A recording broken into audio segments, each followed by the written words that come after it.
Sichithwe kunye neendleko isicelo ebesifakwe libandla lamaNazaretha aseBuhleni malunga nomba wobunkokheli belibandla. AmaNazaretha aseBuhleni akhokelwa luNyazilwezulu Mduduzi Shembe afaka isicelo kule nkundla sokubhena ngakwisigwebo senkundl'ephakamileyo yezibheno esaagweba ngokuba ngongasekhoyo uVela Shembe wamaNazaretha asethembezintle inkokheli yelibandla. Inkundl'ephakamileyo yezibheno yagweba ngokufanayo nenkundl'ephakamileyo yaKwaZulu-Natal eyagweba ngecala likaVela Shembe nosweleke ngo-2017.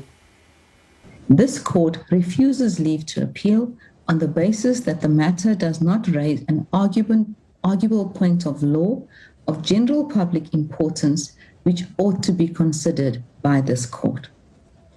It reaches this conclusion because the applicants have, in effect, sought to appeal against remarks by the Supreme Court of Appeal which are obiter dicta, that is, comments made in passing. In its judgment, the Supreme Court of Appeal accepted from the outset that the matter turned on a dispute of fact and that the factual findings of the trial court were unassailable. Having accepted that the matter turned on factual findings that could not be disturbed, the remark that the Constitution had been varied by the trust deed was simply by the way and not part of the judgment's ratio decidendi, that is the rationale or reason for the judgment.